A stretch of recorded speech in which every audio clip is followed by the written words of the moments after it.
are so popular and why timeshare companies make so much money.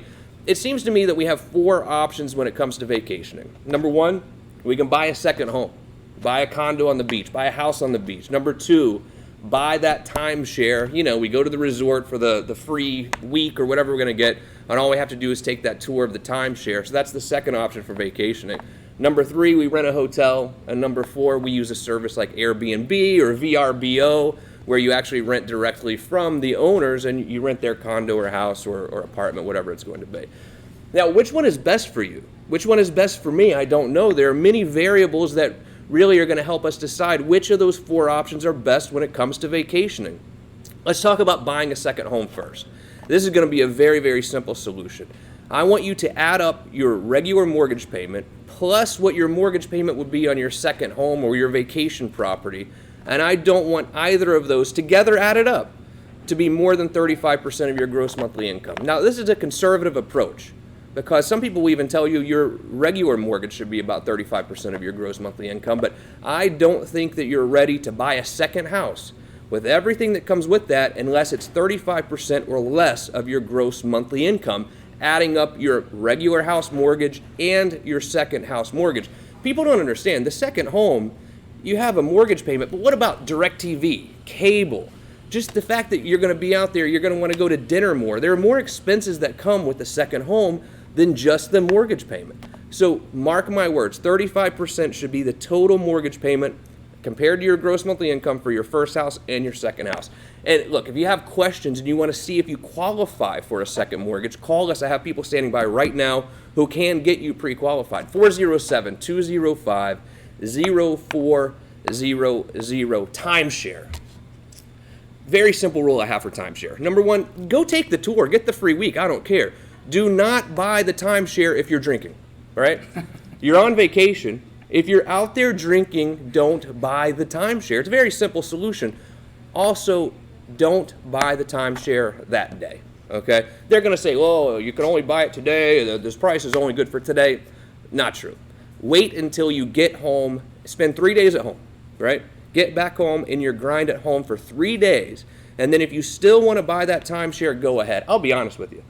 I rarely see timeshares work out for people. I mean, I have a lot of friends in the timeshare business, and I imagine there are some good ones out there, but it's rare that I see a timeshare really work out. So buy it sober and buy it when you get back if you're going to do the timeshare route.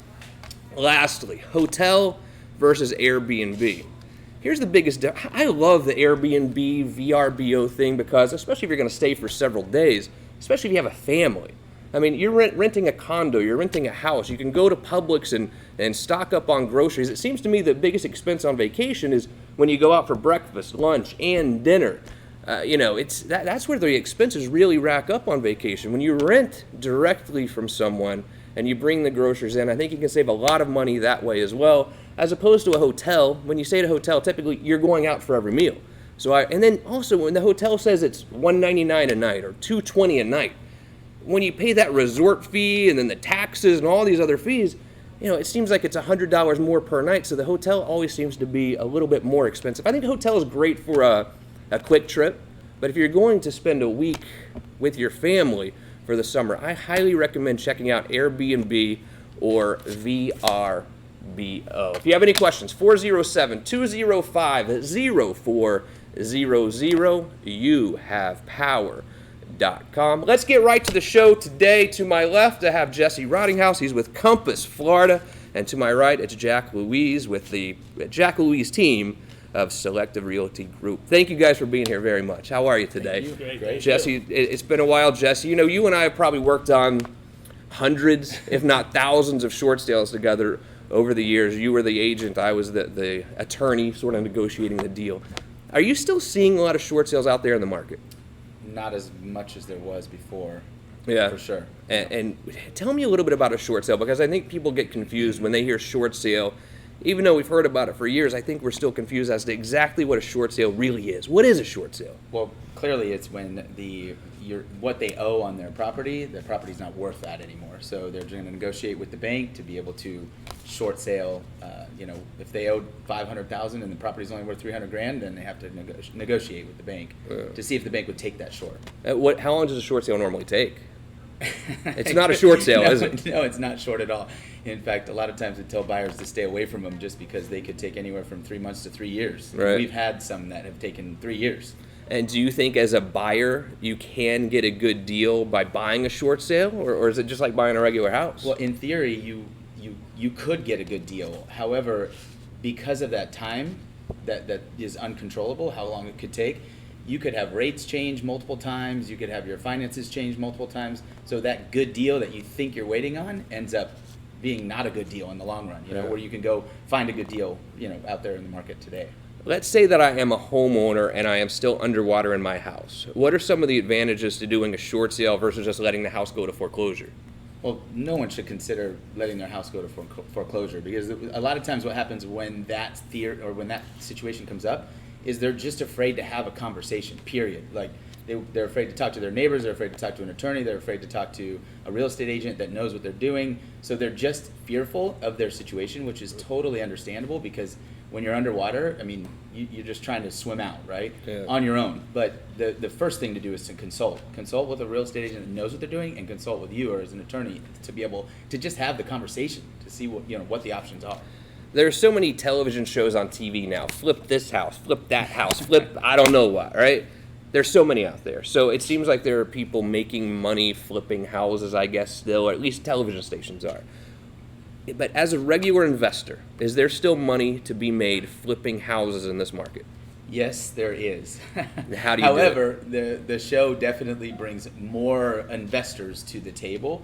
Everyone wants to do that, and in theory, when you watch those television shows and it only goes over, the acquisition, maybe what the costs were to do the renovation, and then it shows their profit, they're not real numbers. Most people are not dealing with cash; they're using hard money. So you have money factors that are involved into it. So, I mean, what's happened in our market is because there's more investors in the market, that the margin of profit has been decreasing. Right. So a lot of investors have to do more in quantity. So what affects the single investor is that they want to go out and do one deal, but it takes them 6-8 months and they only make $10,000-$15,000, and then you have to factor it in, okay, well, was that worth my time? So, Yeah. but there are still deals out there for sure. And when you work with investors, how do you typically see them acquire the real estate? Is it short sale, just a traditional sale? What's the best way to actually purchase the property that you're going to flip? Believe it or not, there's, multiple ways of doing it. I think if you have a really good real estate agent that knows what they're doing, sure, they can find deals that are on the MLS. But there is a word out there, like everybody drives around and you see in the streets those little white chloroplast signs that say, Yeah. Make millions and call this number. Well, a lot of those are wholesalers. And the funny thing is that wholesaling could be a bad word in real estate, but it's really not. If those guys or guys and gals, those people are out there scouring the MLS constantly every day, that's their job. So they're finding deals. Now they're locking it up and then they're selling it to you in their contract or in their inspection period. But at the end of the day, if you were at work, and you're on your day, if you were had a day job, and they bring you a deal that you would have never even found, Right. or it was gone, or it had 15 offers on it within hours, you still should consider it if the numbers are there. So. Yeah. That's ways, and then letters and all kinds of other. What is a wholesaler? A wholesaler is a real estate agent that goes and puts a property under contract, and usually will flip that contract to an investor for a small fee. Okay. So they'll do contracts assignable, and they'll assign the contract to someone for a fee. So if I put a contract on a house for $100,000, and I have an investor that'll buy it for $107,000, then essentially I'm the middle person. So it's an A to B to B to C transaction. The wholesaler is B, so they make that $7,000, but they never transacted. C's money closes it with A. Got so it. That's kind of what wholesaling means. I get a little concerned, Jesse, when I see someone who is doing a for sale by owner. They're like, you know what? I'm not paying this real estate agent 6% of my profit on this deal. I'm going to do for sale by owner. So I wanted to bring you in here today because I wanted to show our audience a little bit about what a couple properties that you've sold, and what they would have sold for had you not been involved versus what they were sold for because of your advice in getting them sold. So Sure. Phil, I think we're going to start with Black Bear Lane. This is out in Winter Garden. Now describe how this process worked, what the offer was before, what it was after. Well, so this house is yes, as you said, it's out in Winter Garden. It's on 5 acres. It's in a rural part, but The owners were considering selling it. They did reach out, and they were getting offers that were 4 to 4.25, as is, because the house was pretty beat up. However, I consulted them to spend just $25,000 on doing minor things throughout the entire house, like the interior and the exterior, and we ended up getting them $550,000 with multiple offers in like 5 days. So, Wow. you know, again, the hard thing is they could have taken that, you know, $425,000 offer and had less cost, but they wouldn't have made, if they spent 25 to make a gross of 125. Exactly. That's a massive return on 25,000, but they wouldn't have known had they, you know, did not have the professional consult, you know. So you come in and you essentially make 125 grand for these people because you know what you're doing. You're a professional real estate agent, someone who's selling the house by themselves. They have no idea. And I'm okay delivering bad news. Yeah, exactly. Or delivering that difficult news, not bad Absolutely. news. Like, it's tough to come in and say, hey, you need to spend money in order to make money. Right. Let's say that I only have $25,000 to put into my house that I'm getting ready to list for sale. What are some areas of the house, interior or exterior, that are going to really help maximize the value? Well, the cool thing about the company I work for, Compass, they have a program called Compass Concierge, which they'll actually fund interest-free up to 3% of some of these repairs. So a lot of times, just paint, interior and exterior, as well as cleaning up, and then also staging is a really important thing. So we actually fund that for those sellers. Really? Yes. I've never heard of this. It's a new program from Compass, but Wow. what happens is they'll fund it interest free, but they get paid at closing, so that it gets reimbursed. Sure. But it's no cost out of pocket for a lot of sellers, which is phenomenal because Mm-hmm. a lot of where that hiccup is when they're about to enter the market. We need a Yeah. facelift, we need paint, we need carpet. And a lot of people simply don't have an extra 25 grand sitting around. Or if Yeah. they do, they don't want to spend it on a house And, they're getting a ready lot to of sell. times it's not even total 25 grand. Yeah. That was a big, that was flooring, kitchen. all kinds of stuff. Exactly. All right, let's go to Milan Drive here, another success story, and why I really am uncomfortable with for sale by owner. I think we have to get professional agents in there to list our properties if you want to get maximum value. Tell me about Milan Drive. Well, so Milan was a little bit different because it was an actual investor. So it goes back to your question with regards to are there deals out Yeah. there? This was a deal that we found for an investor. It was an off-market deal, actually through a wholesaler. So it was acquired for I think 130,000 and ended up selling for 230,000 in just a few days. Right. But they spent 40,000 in the renovation. It's a mid-century modern and. It's just, this is sort of your typical, what you kind of see on DIY, but, they made a decent return. At the end of the day, it wasn't, those quick numbers are not the actual, numbers, but at the end of the day, they made a decent profit. Yeah, and I think that if you're going to try to flip a house, you need to be really careful because as those numbers do shrink, one mistake, you're losing money, right?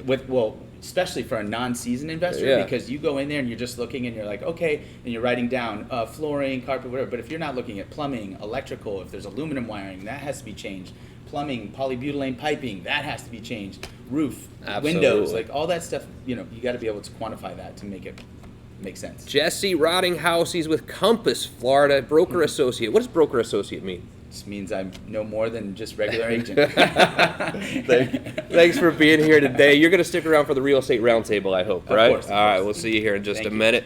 Now to my right, Jack Louise III. Jack Louise III, property team of Selective Realty Group. Jack, how are you, sir? Pretty good. How you doing? So you're a Seminole County guy, born and raised, Yes, sir. Oviedo, Native. Florida. What do you think about Oviedo? Because let me tell you, we did a lot of foreclosure work back in the day with my law firm, and everyone that came in from Oviedo, they were short selling their house because they were underwater, but no one wanted to ever leave. They all wanted to stay in Oviedo. What's going on up in Oviedo? Well, it was the fastest growing city in Florida. Oviedo's a great place. It's that small town country feel, and A+ schools. People are coming there for their schools. Right. Yes. Got It's it. awesome. Well, if you step outside for 1 minute, it's pretty clear that it's summertime. Maybe not officially, but it's definitely summertime here in Florida. We hear all these rumors about summertime being the time to buy or sell real estate. It's hot in the summertime. Mm-hmm. Is this true? Yes, it is. It is. Summer's a hot time. Everybody's wanting to get in before school starts. So right now, everybody's hustling around trying to buy and get in before the end of summer. Yeah. So it's a great time. Do you think summertime, is it better to be a buyer or a seller or both? I think a seller, actually, seller's going to get top dollar in the summertime. The buyers are coming in and they know they're going to get top dollar because the buyer wants to get in before school starts. Yeah. Do you think there are times of the year that it's better to be a buyer or a seller, or bad to be a buyer or seller? I think, right after Christmas come January, February, March. Those are good times for the buyer. Mm-hmm. Okay, seller, they're going to get top dollar. Come June, July, August. Those are their months to shine. I really think they're going to pull the top dollar. Got it. I know you work all through Central Florida, but it seems like Seminole County is sort of your bread and butter. It is. What do you see as the future of real estate in Seminole County? Because look, I live in Seminole County too. I love it up there, but we hear all about Winter Garden, Lake Nona, all these other things. What's going on in Seminole County now? Seminole County really, the school systems are A-rated, A+ school systems, and I think you've just got more of your older homes with the bigger yards that the consumers want. You've got anything from a quarter of an acre up to your 5-acre parcels, and it's just a lot more room. Bigger trees, those old majestic oaks, you get down in Winter Park, you got those big majestic oak trees. You get into Oviedo, you get some of the huge cypress trees. You got a lot of lakes in Seminole County, so it's good, a lot of private skiable lakes. So I think, that's it. And you've got a lot of breweries that are coming too, Seminole County. I mean, Sanford as a whole, the downtown Sanford has just done a 360-degree turn because they're focusing on the breweries and the downtown on the water. It's a real hip place to be. I was there last weekend, and I mean, there's just so much to do in Sanford now. If you haven't been to Sanford lately, do me a favor. Do yourself a favor. Go check it out. I mean, Sanford's it's turning into a cool town. It's it really artsy. is. It's really artsy. It's really cool. You've got some little breweries. You've got the cigar bars there. It's really up and coming. It's a new place to go. To go like a downtown Orlando, but it's right up the road in Sanford. So I like it a lot. I think there's a misconception out there that some real estate agents are lazy or it's a cush job. You just have to shoot a couple emails in the morning and then you go hang out the rest of the day. I do think that people really do think that. And I was talking to a pilot friend of mine. He works for Southwest the other day, and he said, Justin, you don't understand. As soon as I land that plane, I don't even think about work till I go back to the airport 3 days later. Is that how it is in real estate, or are you constantly attached to your phone, your computer, emails? It's a constant thing, is it not? It's constant, 24/7, and let's face it, the consumer wants it right now, and if they don't get it now, they start to wonder. So it is a 24/7 job, but it's in my blood, it's passion. I really love the real estate business. Talk to me a little bit about the life of a real estate agent. Talk to me about your daily life, because I do think there are people out there that think you just go show a couple properties on Saturday and the rest of the week you have off. Tell me about your life. No, it's like you said, it's constant. You got to have your phone on you. You got to be checking the emails. You're always checking in and making sure that the deals are going through. Let's face it, you've got a buyer, you've got a seller, you've got a title company, you got a mortgage broker, and then you've got inspectors and appraisers and all these people that fit into this puzzle here. So you're dealing with multiple peoples. It's a fun business, but it's definitely demanding. But like I said, it's definitely in my blood, and I love it.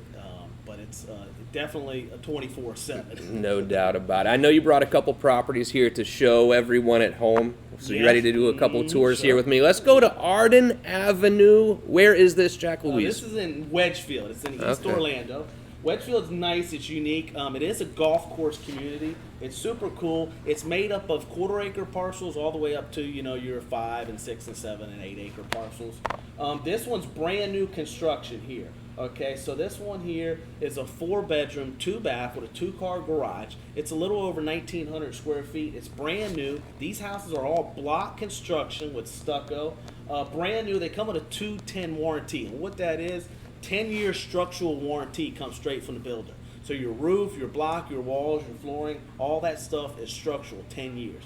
We put a lot of upgrades in them. All wood cabinets, solid wood cabinets, granite countertops.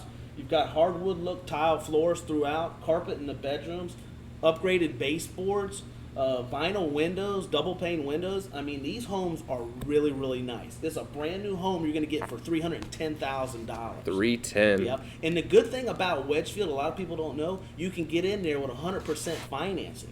They do use a program which is called USDA. A lot of folks don't know about it, but it is a 100% finance program that does lend in the rural communities such as Wedgefield. Wow. If you have questions about financing or you're looking to purchase this property, give us a call. 407-205-0400. We'll hook you up with Jack Louise. We also have mortgage people standing by right now who can give you a pre-approval literally instantly. So give us a call. 407-205-0400.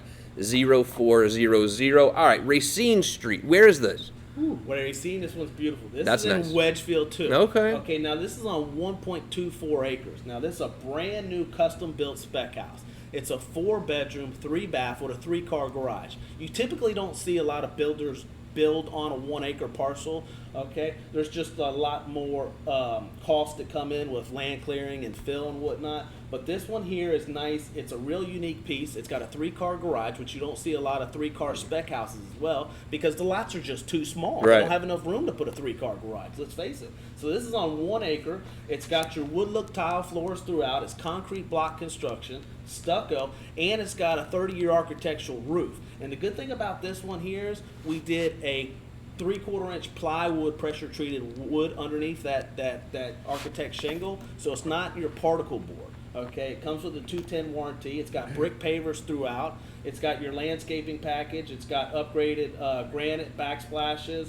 Really nice hardwood cabinets, brick paver driveway, back porch, and again, it's on 1 acre and it is fenced in. Really nice house. This one here is priced at $449. Again, it is in that USDA zip code, which is that rural area that does lend 100% if you do qualify. Real nice house. Again, custom home, brand new, comes with a 210 warranty. If I buy a house brand new construction like this, do I normally have the opportunity to like have a punch list or something? If I come in and there are like little things that are off, can I get back with the builder? Or how does that work? Exactly. So what we do before we close, we have the consumer come in. The buyer comes in with their home inspector and goes through the house just like a traditional sale. They go through there, they do their inspection, and exactly like you said, the punch list comes back to us. We go through it. We have the builder come in. If there's anything that's wrong, any type of nicks or anything that needs Right. to be repaired, we come in, we get that repaired, and they sign off on it, and then we go to closing. What are some of the benefits of buying brand new versus an existing house? That house right there, those brand new houses, you won't touch it for 10, 15 years. Really? You won't touch it. No.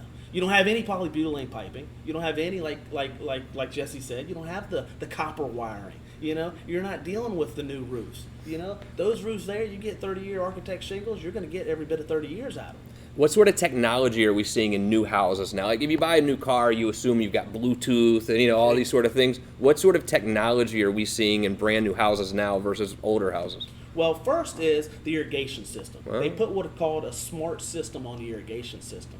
Okay, this way you don't get any overwatering. Okay, they've got rain sensors on there. They don't want to overwater too much, of course, to save on your water bill. Of course. Second is the thermostat. Okay, the AC thermostat's awesome now. Everything's programmed right from your smartphone. So this way it can help you save money on that electric bill. Wow. Good deal. If you have any questions, 407-205-0400. We'll hook you up with Jack, or go to our website. We'll post these properties there as well. YouHavePower.com. Jack Louise, thank you, sir, for being here. You're going to stick around for the Real Estate Roundtable, I hope, right? Thank you. Yes, sir. Thanks a lot. And without further ado, ladies and gentlemen, it is time for the Real Estate Roundtable. All right, let's go to Jeff in Christmas. He says, when do I know it's time to buy a second home? Jesse, what do you think? Never? I don't know. Well, yeah, I'm a little jaded with the second home ideas because the availability of VRBO and Airbnb Right. nowadays, because I look at what that cost is, as you were talking about earlier, and if a second home is potentially costing, it's going to be more expensive because it's somewhere you desire more than where you're just living, Right. and you're spending, let's just say, I don't know, $2,000, $3,000 a month. That's $36,000 a year in just your mortgage alone, not all the additional carry. Sure. So you divide that out by the weeks, right? 52 weeks, and you're spending, I don't know, $700, $800, $1,000 a week. But if you really take into consideration your amount of time that you're going to go there, you're going to go there 4 weeks. Then you divide it by 4, and you're spending $8,000 a month. Exactly. So why couldn't you have a really fantastic vacation and spend half that for $4,000 and go stay at a mansion at an Airbnb? So to me, second homes, I think it really goes down to what you were saying as far as income and looking into that first, you know. Totally agree. What do you think, Jack? I agree with what Jesse said. You know, income definitely number one. And number two is when you have that 35% down of the average, 230, 240 price point, I believe, that's the time to really, pull the trigger. Got it. All right, let's go to Susan in Kissimmee. She says, should my second home be a condo or a house? Jack, what do you think? I always lean more towards a single family home. Reason is because you're going to pull more money for your rent now.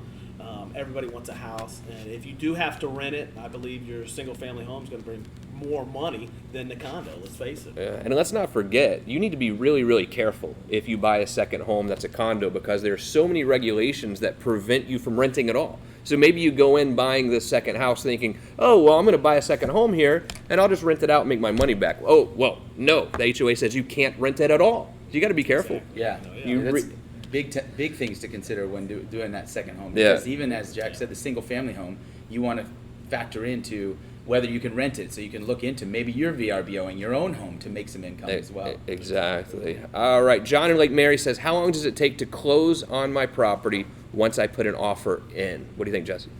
Depends on the type of offer, depends Yeah. on your agent, depends on the type of property. Yeah. What's, I mean, I would say the average in the market is 30 to 45 days. Okay. Yeah, if you're financing, 30 to 45 days. Gotcha. Brandon in Maitland says, I'm selling a property and buyer is getting an FHA mortgage. Should I be worried? Jack Louise. No, not at all. FHA is a great program. It's a government-backed loan. It's awesome. I do a lot of FHA deals. It's an awesome program, like I said. And right now, these lenders, they're doing, most of the deals now are FHA, VA deals going on. Got it. Melissa in Lake Mary says, I'm selling my home and my buyer wants to move in prior to closing as they're selling their home. Jesse, is that okay? No. Jack, what do you think? No. Be very, very, very No. careful. Jesse Rottinghouse with Compass, Florida. Thank you for being here, sir. Thank you. Jack Louise of the Jack Louise property team at Selective Realty Group. You guys come back and see us anytime. Great job today. Thank you. If you're going on vacation, you know what I mean? I agree. I think Airbnb or VRBO really might be the way to go, unless you just have a lot of money sitting around. You know what I mean?